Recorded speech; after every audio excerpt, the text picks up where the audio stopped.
Hello? Oh, there we go. As is tradition every week. I can't hear you, though. Hang on. I think your mic's off. I see a little mute icon on your Discord.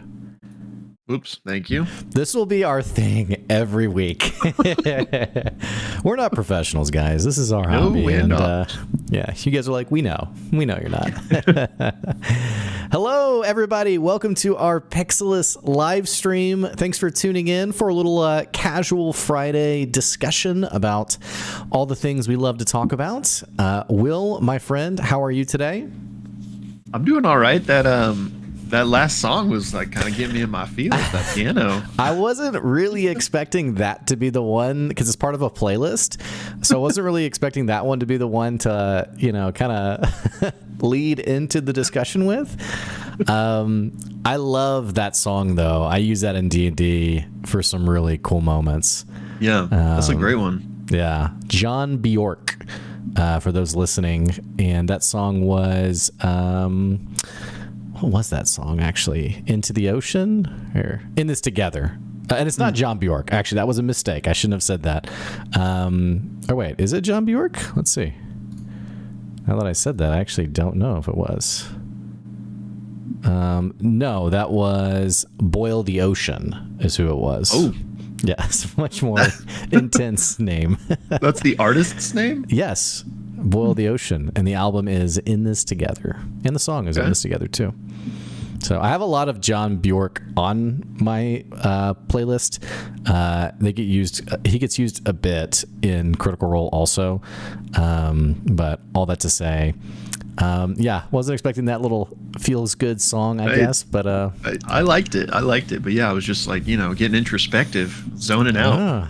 Forgot where I was. But we talked last live stream about using music in D&D, and I'm telling you, man, like, get a little song like that going as like you're telling like the important story notes. Like, you can feel it at the table, man. I mean, seriously. Yeah.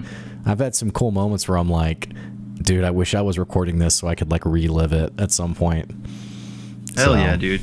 And I mean this in like, so manipulate is the word I'm about to use, but I mean it in like not a negative way, but like music you can manipulate emotions with, like so I feel you use it as like a weapon in your weapons-bar, as a DM for sure, it can kind of help tears. You build the emotion in the scene, I'm gonna break you, all of you. That's right.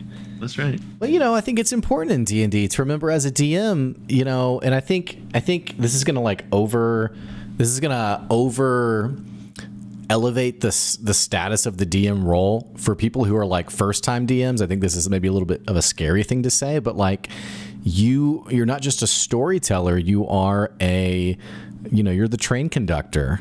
I mean, you're taking people on a journey, and like part of that is like you're setting the tone emotionally, and which can be tough sometimes because sometimes you have a group of people who are full chaos demons. I mean, they don't just push the button; they invent buttons that you've never even considered would be there. That's right. In true Matt Mercer effect, the most recent example being the blue perennial or perennium flower. Yeah. Sometimes you'll think you're creating this really awesome moment, but slip of the tongue, someone's like, what? And you're like, shut up. But anyway. You had nothing. All that to say, hello to those of you all in chat. Guys said this week has been full of lore drops, both for CR and Worlds Beyond Number. Did you watch CR last night? I watched the first half. Okay. So I still need to make it back for the second half. Yeah, I have not watched it yet. Worlds Beyond I haven't listened to yet either. How about yourself? No, not yet. Yeah, okay. But I heard it was good. I love some good lore, man. Which it always is, Mm-hmm. Oh, shout out to Film Addict as well from Thailand. I always love that, man. I do. We're international out here. It always makes me think of wanting Thai food too. I'm just like, oh yeah, true. This is just like my weekly reminder. I need some good Thai food. I say good Thai food, but you know what's kind of fun is like when you realize kind of like the Americanized versions of like foods you really love versus like authentic. You know, so when I say I love Thai food, I'm like, I haven't actually probably even really ever had Thai food. That's true. So, you know what I heard though? That speaking of pizza specifically, I heard that like in Rome, like it's like we wouldn't like it because it's so different from like what we're used to. Which that makes me sad because I've always been like, I want to go to, you know, Italy and try not just pizza. I'm sure they have fantastic Italian food in general, but like with pizza specifically, I've heard that like almost America is more iconic at it now. I'm not talking about like Domino's here. I'm talking about like, you know, like New York or like some like real pizza places. I could see that. I mean, if you think about it, like, you know, Pizza Hut or Domino's, which there's a time and a place, you know, kids are screaming, go grab the pizza. For sure. But I mean, I'm sure like that sauce is like full of sugar and like not authentic. Like, they're not crushing the tomatoes and right. You know? Right. So anyway. So Italy. Yeah. Also, Film, I'm sorry to hear you've been having a rough week, man. It's been not the greatest week around these parts either, but I'm happy to be here talking with you, all of you, and especially you, my friend. Yeah. But hopefully your weekend picks up for you, and hopefully, are you? I'm actually gonna hold that thought for a second. I'm gonna hold that thought till we hold that thought. You'll understand later. Okay. Anyways, yeah. Well, diving into the live stream today, if you're a first-time watcher of the live stream, this is a pretty unstructured, we kind of just let the conversation go wherever it's going to go. Honestly, the whole origination, we say this every week, the origination of the stream was just to create like a half-hour, 45-minute time just to chat with you all. We talk a lot in the Discord, by the way, so if you're not in the Discord, you definitely want to jump into the Discord. We have constant discussions about Critical Role, Worlds Beyond, D&D, and other nerd content. Again, you can just check out the Discord and join that. It's really open to everybody, and Will and I, we work pretty hard to keep it as open and inclusive to people as we can, so you can check that out. So Domino's is a good pizza place. It's budget friendly, which is good. True. Very true. I existed off of Domino's for large portions of my life in like college and beyond, honestly. So, you know, no disrespect towards Domino's. Yeah, I was going to say the same thing about like certain fast food places. My mind went to Taco Bell. I was like, I lived off Taco Bell. Oh, but fast food prices are kind of wild right now. That's when you know you have a problem. Where they're like, hey, you. And you're like, I should get a job. It was right next to where I lived. So like many a night, you know, I would just end up going there because it was cheap and convenient and open late. But yeah, dude, it's actually ridiculous. Like how much the like fast food prices have skyrocketed. Yeah, I've been working on it. It's one of those, we've talked about this a lot as like content creators, but it's one of the videos I've been working on. You know, those videos like you iterate it and you work on it a bit, and then it just like goes back into like the drive, and then every few weeks like you play with it again and you're like, whatever. But I was working on this video that was on basically what's going on with fast food prices, and it all came out of going to Taco Bell and being like, how is this $17? Like, this is insane. Yeah. But fortunately, you know, our local pizza shops are, let's say local, I mean, they're national. Domino's and Pizza Hut, you can still get a pizza for $6 or $7, which is pretty nice. That is remarkably still, it has increased a little bit, but like you can get like a feast from Domino's for like, feed the whole family for like the same price it would cost like just for me at like another fast food place. Yeah. Yeah, and it sucks because it's like that's the type of thing that's probably not going to ever revert. You know, I would imagine. I kind of hate getting in these conversations where like someone corners me and they want to like talk politics, and I'm just like, because for those who aren't familiar, I have kind of like a job in the business world, and so a lot of times conversations go that way. But I wasn't trying to talk politics, just for the record. Oh, I know. Well, what I was going to say, though, was your comment reminded me of someone the other day who was like, depending on who we vote for, we could be seeing these prices come back down. And I was like, would we, though? Yeah, no. I don't think I've ever heard of a business being like, hey, we're going to lower our prices, actually. Yeah. So I don't know if there's a precedent for it. I have literally never heard of that happening. So I think you're right that it's never going to change, unfortunately. So womp womp.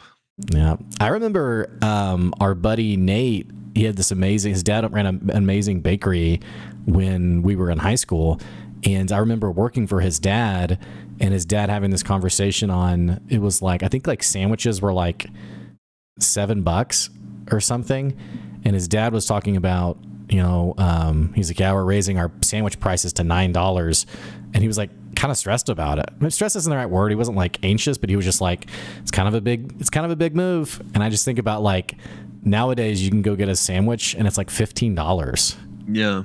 So anyway, crazy. I digress. Enough about us two broke jokers over here. Yeah, let's talk about some more interesting things. Yeah. So go ahead. Go ahead. You go ahead. I was just changing the subject. You go ahead. Yeah, me too. I didn't really have anything in particular I was going to shift to other than some D&D stuff. That was some interesting conversations happening in the Discord this past week. Another reason to join. But I know you saw it, but so for anybody that didn't, one of the people in the Discord was just asking for some advice on a situation with one of her players in her game. So really great discussion. I don't want to like try to regurgitate the whole thing for y'all here, but definitely check it out. And it definitely reminded me of a few things, like from our situations you and I have both gone through. So I was just gonna bring that up, and let's maybe get a little more context to it. And again, because since we didn't ask her about being mentioned, I won't mention the name, though it's in the Discord, so I mean it's not like it's hidden or anything. But essentially, any of us who've played D&D, we've probably been in this situation before. But essentially, this person was having a hard time with a player who was frustrated that they weren't getting enough story notes, essentially, for their character. And at the end of the day, it boiled down to a player not appreciating the DM's style of DMing, or pacing, I guess, is maybe a fairer way to put it. You had some really great insights on that. I don't know if you want to re-share, like, just kind of your high level, like, when you have a player who you're having tension with or who's unhappy at the table, what's typically your approach to handling that? Yeah, I mean, first and foremost, which this is way easy, it's easy to say, it's harder in practice, but the ideal situation would be before you ever play at all, everyone kind of knows what they're getting into. Everyone's expectations are considered and understood from both the players and the DM's perspective. Like, okay, this is the type of game the DM wants to run. This is the type of game the players want to play. And so for the most part, everybody should be on the same page. Now, of course, there's still going to be, friction and stuff that, maybe some people don't like, whatever. So when that happens, best thing you can do at first is just talk to them, being like, hey, like, I know you're frustrated or you weren't having a good time this session. Like, why is that? How can we fix that? But when those things have already happened and it's still an issue, and in this case, like, it's not like a problematic player, I don't think. So like, I think this would just be something where you try to compromise on. So again, to boil it down to like a very simple thing, like this player wanted more engagement with their specific backstory that they had created. They wanted to progress on their character journey, right? But the DM has that stuff set up, but it's just not where they are in the campaign right now. So like, it may be on the different continent in the world or whatever you want to have. And so they've put a lot of work into that world building, but the player's getting impatient because they want something to sink their teeth into now. So I think the compromise there is to not shift the stuff you already have planned and just place it in this random town where it doesn't make sense for the lore and world building you've set up, but instead just create some new breadcrumbs that will lead them to that. Which sounds like obvious, I guess. So maybe this is like dumb advice, but it's just like, then like, it's not like the big reveal of their backstory necessarily, but maybe it's just like an NPC that leads them to point B, which then will ultimately lead them to point C, which is what you had originally set up anyway, you know? So just, I think I phrased it as trick your player into thinking they're getting what they want. But really you're just kind of stringing them along to what you originally planned anyway. Yeah, I think that's an amazing advice. I love that perspective. I mean, you know, it's tough because a lot of times as a DM, behind the curtain, you really do have all this stuff prepped and planned. Yeah. But what the player actually engages with is what's like right there at the table. And, you know, it's tough when you have a player who's saying, I want more.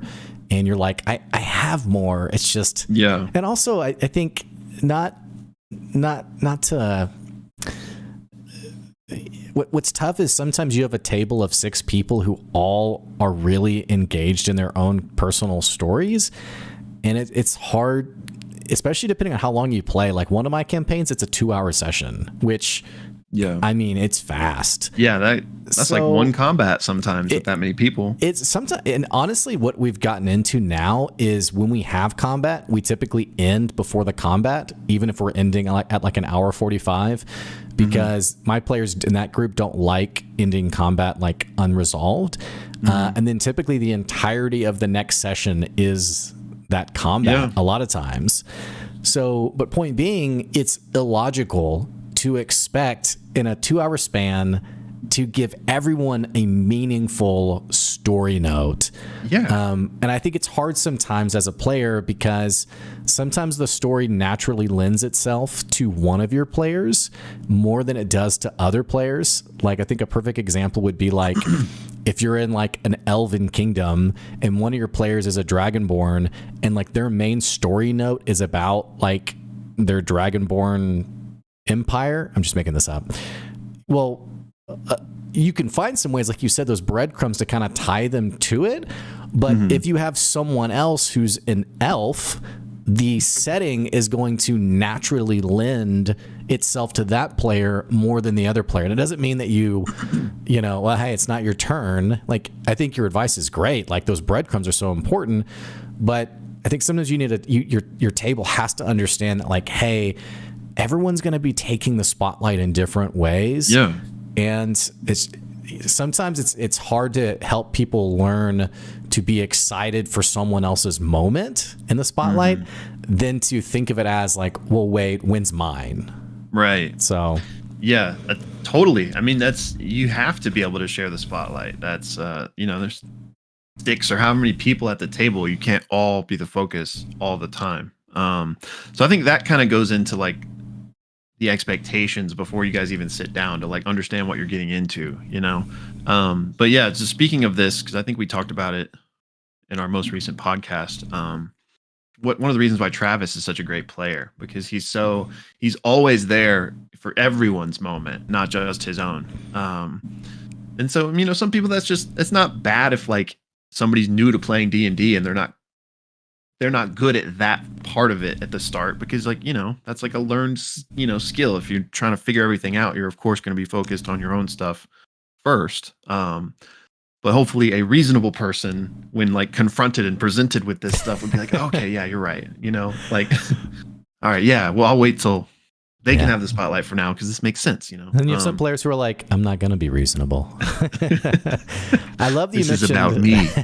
I love that you mentioned Travis, though. I mean, for you guys watching, I'm sure most of our people came to us through Critical Role or Worlds Beyond. But if you haven't watched Critical Role, watch Travis on a random episode. I think you're right. I mean, he is like the literal hype man for the other people at the table. He's animated. He's yelling, he's excited. I mean, that's ideally, you know, what a lot of us are used to, unfortunately, is, you know, the person who's like, huh? Yeah. Oh, is it my on turn? their phone the whole time. Oh, okay. I'll just do Eldritch Blast. All right, Eldritch sweet. Blast. Yeah. And then, you know, someone's like literally like having this amazing moment and they're like, you know, answering an email or something. So, yeah, it's tough. Let's just, I have more to say. This is a great conversation, by the way, but just looking at some of the comments, Robert said, that's an issue that is so hard to deal with. You want to play with your friends. Yes, I'm with you, man. But sometimes your wants and needs at the table don't match. It sucks when that doesn't work out. And then Philmatic said, Matt said something about this in Comic-Con last year, I think. Eventually comes down to the fact that people on your table aren't going to grab onto everything you give them. Super true. You can only hope that your players are patient and understand it's a game but a group of adventurers so that everyone's supporting each character and not the main character. I love that comment about your players not always jumping on things. I was having lunch with a guy who, he's a DM in his group, and we were just kind of trading notes. And he was like, I had this player who like, I basically served at this amazing plot point where like this player was like always trying to find his family. And like, we had this amazing moment where he like basically discovered his family, and he was like, I think I'm good. And the DM was like, this is a major serve up. This is everything you said you wanted. And he was like, I think I'm good. And you know, sometimes your players just don't, they just don't latch on to the things that you think are really interesting. So 100%. And like, speaking to those breadcrumbs we were just talking about, it may take dangling the same one 5 times before they even recognize that's what it is. Right. And you don't it doesn't have to literally be like, if you're a DM and you've created this little breadcrumb plot hook, it doesn't mean you have to have like the next NPC deliver the same line. No, you kind of need to like repurpose it a bit to make it seem like it's not just you pushing this same thing over and over. But yeah, players absolutely miss stuff. I remember in our game, I literally dropped the name of a character's sister, which was like the focal part of their backstory, and they didn't even notice. So I was like, okay, cool. I've been in the situations too where like my campaign, we did a one shot, which the one shot actually became like a 6-month adventure all around this town and them saving the town. And it was like just this really like crazy, like it was we played it for 6 months. Yeah. Anyway, the story ended a bit unresolved. And then in the main campaign, I had this moment where the players were like in like a war room, and there was like a map where like someone had been like marking strategic places.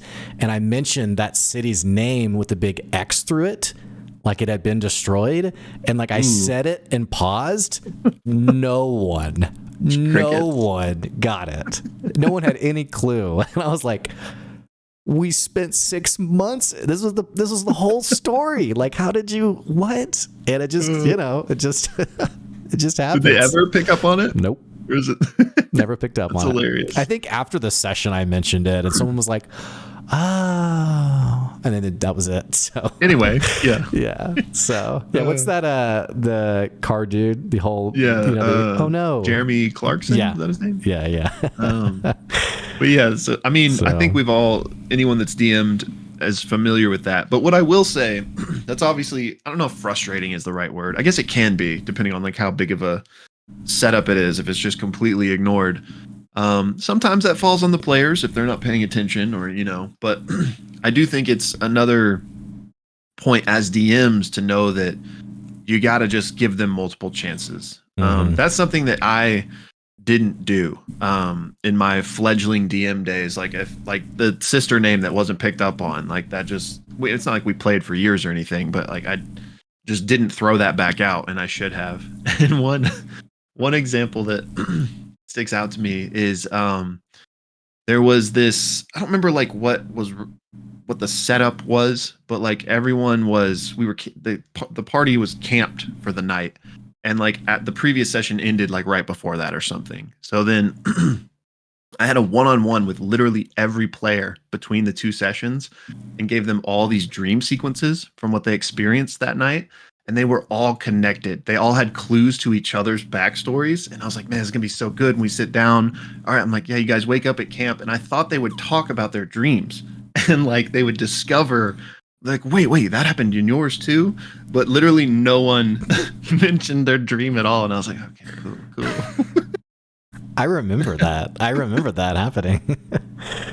Oh, that's too funny. Oh my gosh. But like that also falls on my shoulders, because I easily in retrospect could have been like just pulled out one of you and be like, you really feel like I should have brought it up. Like, remember, like, I don't know what I would have said, but I could have said something to facilitate that instead of just letting it go by. Yeah.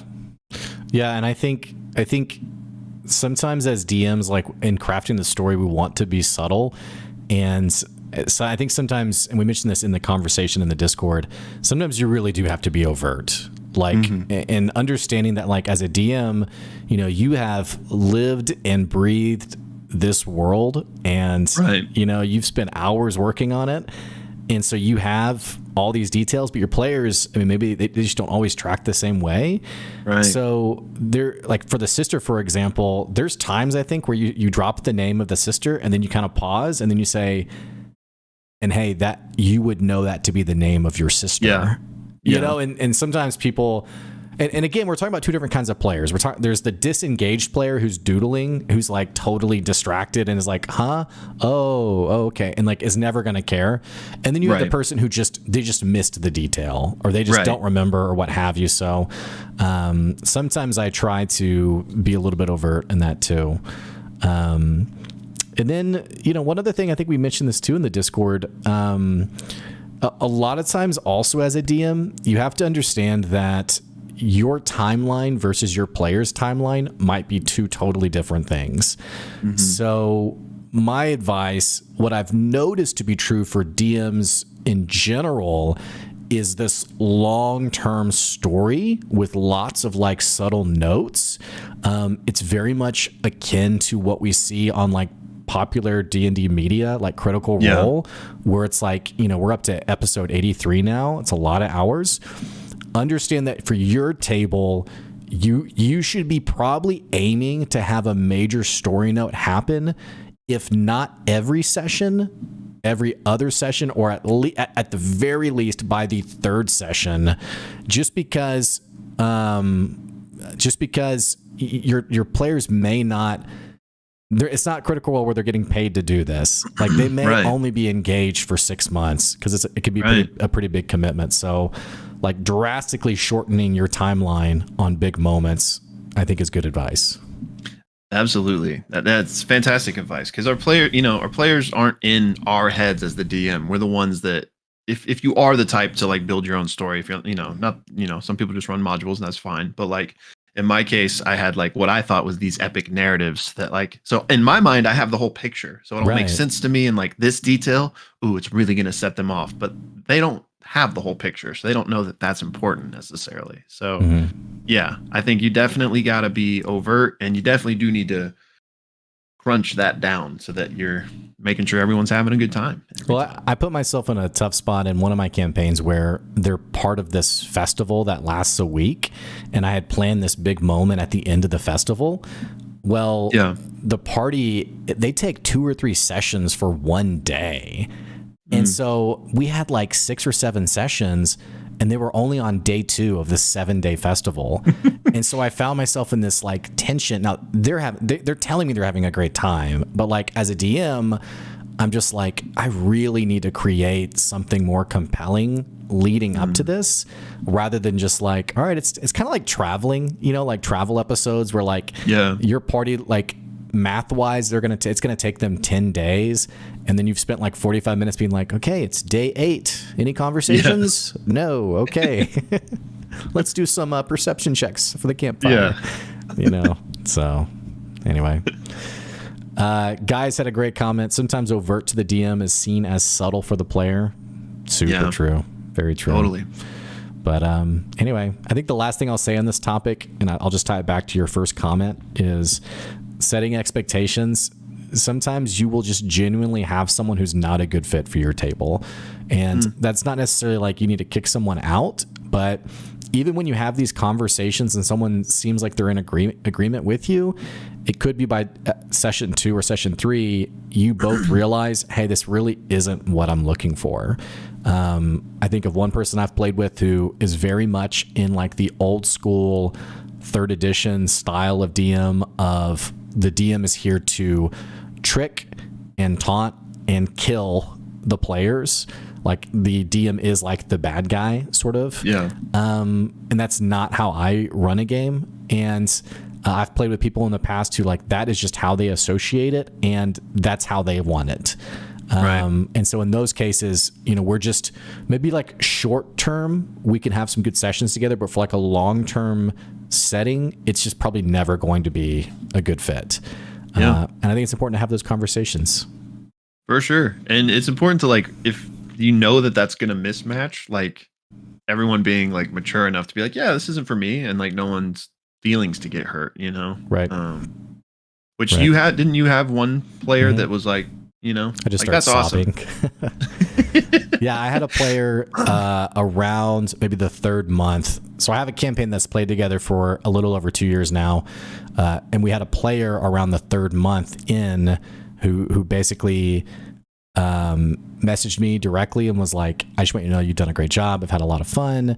So just like a heads up. And then like basically told the group as a whole, like this just isn't for me. I'm just not enjoying it. So and some of the hallmarks were, I wasn't super surprised because like while everyone had a backstory, this person was like, well, you know, why don't do you have any ideas? Like, can you create it for me? Kind of conversation. Yeah. And just wasn't really that interested. Had some really awesome moments and was a great person at the table. Like was willing to like share the table with other people. But in retrospect, it was like, hey, from session one, it's kind of obvious this isn't really a great fit. So, yeah, you know, but sometimes those people will surprise you. I mean, I have someone in my second campaign group who is kind of like that. And something happened in our recent session that really got that person fired up. And now they're like asking a lot of questions and like really interested in their characters. So sometimes it can flip, but yeah. Anyway, so that's awesome. Well, sorry. I saw we had. Go ahead. Yeah, you go ahead. I was just saying I saw a question in the comments from Molly who just wanted to know. Obviously, it's totally unknown, but how much longer do you guys think this campaign will last? Just a gut feeling that with where we are in the narrative, it feels like we're entering the final arc. Can't wait to see how the story goes and love how crazy and creative things are getting. Yeah, so this is a conversation we've had since like episode 20 or something. Whenever we first learned about this story arc, it felt like, wow, this is like end of the world type stuff. This feels like the BBEG stuff going on. So it definitely feels like, especially now with the party on Ruidus, we're in the final arc. But again, I have no confidence to say that means we're in the last 20 episodes. It could still be another 60, honestly. So I know that's not really an answer to your question, but it feels like we're in the end game to me. But that's not to say that this could still be a whole half of the campaign left if Matt wanted there to be, you know? So I don't really have a good pulse on it. The best thing I do have would be episode count, which I would only imagine that it would be somewhat similar to campaign 2. But I guess who knows what they want to do this time around. So I don't know. What's your current pulse on it? How many episodes were campaign 2? 140? 150. Yeah, okay. Esque ish. I mean, give or take. Yeah. I mean, it's kind of like what you said. It's kind of funny. I mean, it really feels like this is the end game. And without necessarily like beating a dead horse or like overly repeating it, we have talked about this a lot in the sense of it's definitely in our minds. It's a source of conversation for sure. It feels like the end game. Could there be something after Ruidus? Absolutely. But it definitely feels like the end game. We know that this is a planet. It's a moon. So like there could be any number of plot threads that Matt directs them to, not unlike them being like, oh, we need to go to the Shattered Teeth to get this, primordial power. They could very easily like find out about not a vestige, but like a Ruidian artifact that, they're going to dungeon dive. I think actually that might even be something that's been missing from this campaign is a good old fashioned dungeon dive. So something like that can happen. I mean, there's a number of things that could fill the airtime for Ruidus that still feels somewhat compelling. But I do think, personally speaking, I think we are in the final destination. I definitely feel like we're at the end or end-ish. Agreed. But I will say, just to clarify, that I don't mean that like this trip to the moon is it and like the show's gonna end in 10 episodes. Right. But just that we're in the final arc, like the Ruidus Predathos thing is front and center at this point, and like I don't really think there's going to be like a new arc after that, with the only exception being like Predathos gets out and there's kind of like a how do we fix this, how do we deal with this after that fact. But I would still place that in the same like bin of an arc, even if that happens. So yeah, could be 20, could be 60 episodes left. Well, and also the party's only level 11, right? So they do they level up? They level up in this episode. Oh, they do? I don't know. I was like, is that a spoiler? Or, okay. So they level up to 12. All right. That changes everything. But level 12 though, lewdness is level 20 plus. Yeah. I mean, Predathos is a god eater. So like, and this has been something else we've talked about a lot on the show also, is like the power disparity, the power gap. I would have a hard time imagining the campaign ending in the next 10 to 20 episodes. Even 20 feels a bit short for me, just because I think the party needs a little bit. They need a little bit more power, a little bit more. And honestly, I think we could be heading to what could be some of the most compelling parts of the story. I mean, imagine Predathos getting freed and them having to go back to Exandria, and it's like just anarchy. The gods are leaving. Like, do you remember that feeling of when the Apogee Solstice happened and they, maybe it was Deanna, Abria's character, I think had gone to the Dawnfather Temple, but like you and I talked about on our podcast about like, hey, this is seeing like what's happening across the world is kind of a really cool feeling. Yeah. I could definitely see something like that happening again.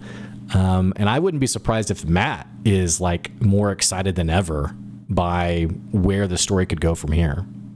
Yeah, agreed. I think it would be the most interesting for Predathos to get out and see what like that effect is on this universe of Matt's, Exandria and beyond, honestly. So yeah, I mean, I'm definitely excited. I think it is probably the most compelling place in the story so far. So I hope we get more toward 60 more episodes as opposed to like 20 if they were trying to wrap it up quickly for whatever reason. But you just never know, right? Especially considering they've been doing a lot of things different. I mean, they haven't, but they also have in terms of, evolving as a company and as a brand. Like, who's to say they wouldn't do something crazy and like end C4 way earlier than we expected to or C3 to start C4 or, like to bring in a new system or a new world or, I'm not saying any of those things are going to happen, but it's just, I feel like those have a higher chance of happening this time around than ever before.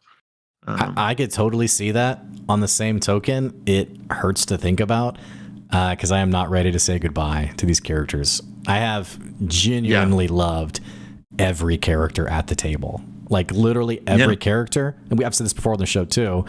Anytime one of the characters takes the spotlight, I'm like, yes. I just, no characters annoy me. I love every character. I think they're all played beautifully.